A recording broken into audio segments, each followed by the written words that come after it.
ഇന്നലെ തന്റെ 47ാം പിറന്നാൾ ദിനത്തിൽ പ്രിയ താരം മഞ്ജു വാര്യർക്ക് ആശംസാ പ്രവാഹമായിരുന്നു. സഹപ്രവർത്തകരും ആരാധകരുമെല്ലാം മഞ്ജുവിന് ആശംസ അറിയിച്ചു. പിറന്നാൾ ദിനത്തിൽ ജപ്പാനീസ് ലുക്കിലുള്ള ഫോട്ടോ മഞ്ജു പങ്കുവച്ചിട്ടുമുണ്ട്. പിറന്നാൾ ദിനത്തിന് നിരവധി പേർ ആശംസ അറിയിപ്പിച്ചോളും ആരാധകർ നോക്കിയത് മഞ്ജുവിന്റെ മകൾ മീനാക്ഷി ആശംസ അറിയിച്ചോ എന്നാണ്. അച്ഛൻ ദിലീപിന്റെ പിറന്നാൾ ദിനത്തിൽ മുടങ്ങാതെ ആശംസാ പോസ്റ്റ് ഇടുന്ന ആളാണ് മീനാക്ഷി. എന്നാൽ അമ്മയുടെ പിറന്നാളിന് പോസ്റ്റുകളൊന്നുമില്ല. പൊതുവെ അമ്മയുടെ പിറന്നാൾ ദിനത്തിൽ മീനാക്ഷി പോസ്റ്റ് പങ്കുവെക്കാറുമില്ല.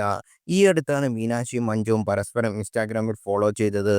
അതിൽ ആശംസ അറിയിച്ച് പോസ്റ്റ് ഇടുമെന്ന് ആരാധകർ പ്രതീക്ഷിച്ചിരുന്നു. എന്നാൽ അതുണ്ടായില്ല. കാവ്യമാധവനും സോഷ്യൽ മീഡിയയുടെ മീനാക്ഷിയുടെ പിറന്നാൾ ആശംസ അറിയിക്കാറുണ്ട്. 2015-ലാണ് ദിലീപും മഞ്ജു വാര്യരും വേർപിരിയുന്നത്.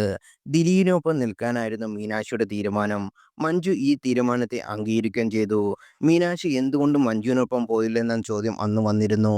മകൾ അച്ഛനോടൊപ്പം സുരക്ഷിതയും സന്തോഷവതിയുമാണെന്ന് തനിക്കറിയാമെന്ന് വിവാഹമോചന സമയത്ത് പുറത്തുവിട്ട പ്രസ്താവനയിൽ മഞ്ജു വാര്യർ തുറന്നു പറഞ്ഞു.